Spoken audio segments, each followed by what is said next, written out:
You've never played For the Bird 6 because it was just published online.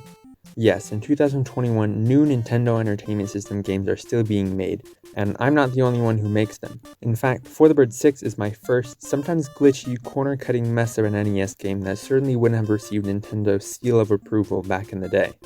While there certainly is a learning curve to programming the NES, on the tier list of fun systems to program for, it's definitely in the S tier.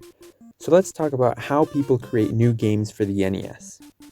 For the Birds for the NES is the 6th entry in the critically acclaimed IGN 10 out of 10 series For the Birds, whose first entry was released originally on the PC in 2016, followed in the subsequent years by the fan favorite For the Birds 2, which then made the jump to the web for 3, ported to mobile for 4, only to go back to the series roots for the 5th anniversary PC release in 2021. So naturally, the next move for the franchise would be to release on a system that was discontinued in 1995.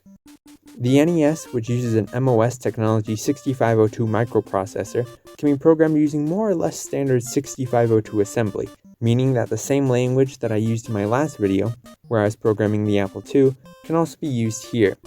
But the architecture of the NES is where things both get interesting and complicated. To give a very simplified explanation of how to work with a Nintendo Entertainment System, let's focus on 5 main parts: the memory, the central processing unit, the picture processing unit, the audio processing unit, and the game cartridge. For today, I'll mainly talk about the CPU, PPU, and the game cartridge, with more time dedicated to the APU in the subsequent video. To begin, I first had to set up the proper tools to write an NES program.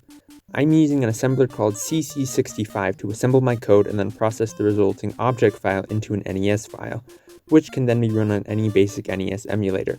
The one I'm using is called FCEUX NES Emulator. This NES file is the game cartridge, at least a virtual one. A real NES game cartridge is mostly ROM, although it can contain extra RAM that could also be used by the CPU. But as for the cartridge for the Bird 6, it's only ROM. This virtual game cartridge contains both my game code and the sprite assets for the game called Character ROM. On the startup or reset, the NES will follow the reset code I've written and then begin to execute the program accordingly. Keep in mind, the NES by default has only 2 kilobytes of RAM available for use, so whatever memory my program uses, not including the game code itself, needs to fit in that space. But how exactly do the CPU, PPU, and game cartridge work together? Essentially, the CPU tells the PPU which sprites from the character ROM located on the game cartridge to display on the 256x240 screen. It also has to do this continually because the PPU stores the relevant sprite data as dynamic memory, which decays over time. The first challenge was just getting something to show up on the screen at all. Luckily, because the NES is such a beloved game system, there are many great resources online that describe in depth how the NES works, how to program it, what pitfalls to avoid, and what tricks you can implement.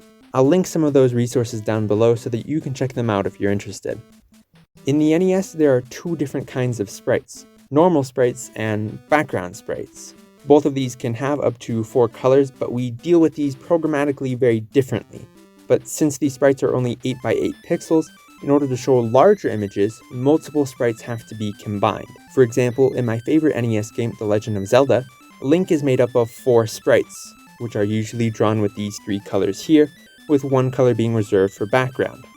In total, these 4 colors are referred to as a palette and are defined separately from the sprite itself. So simply, in order to change the color of Link's tunic, like when he equips the blue ring, the only thing that needs to change is the color palette, not the sprite itself. You might wonder why his tunic isn't so blue when he equips the blue ring.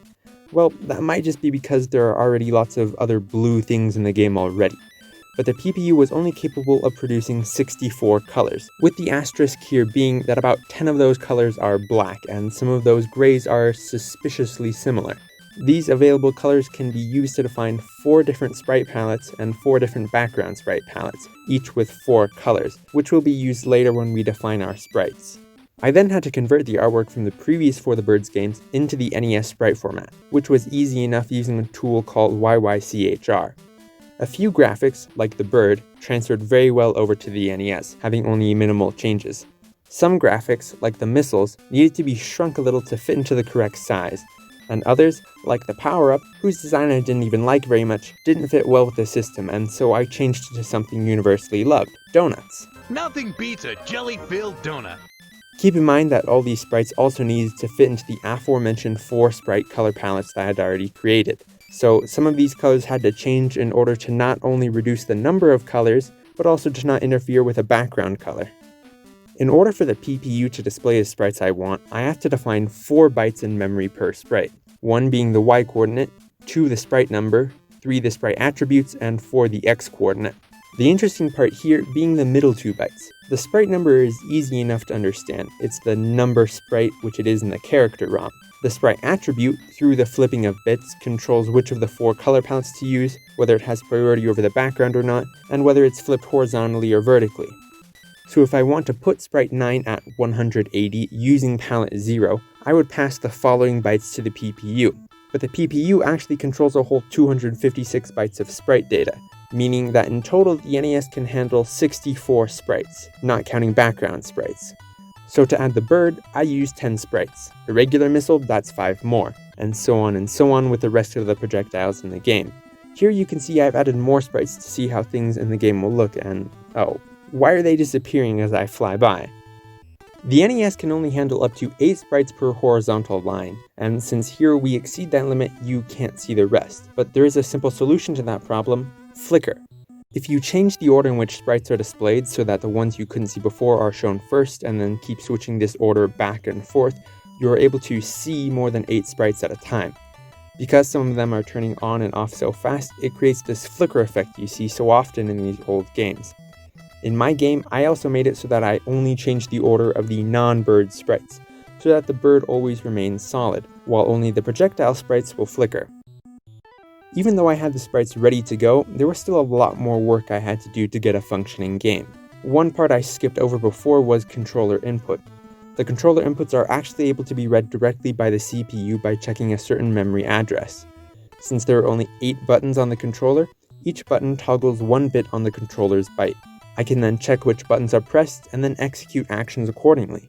I still haven't even talked about background graphics, how to handle interrupts, and every other little thing that went into this game up until now. Like I said before, the NES programming learning curve is steep. There are a lot of moving pieces to getting an NES game off the ground. If you're interested and want to hear more about how exactly it all fits together, let me know in the comments. As for the Bird 6, the link to download the NES file can be found below. As a special Christmas bonus, I'm offering a mystery gift program to the first person who legitimately beats the game on normal mode. And until next time, thanks for watching.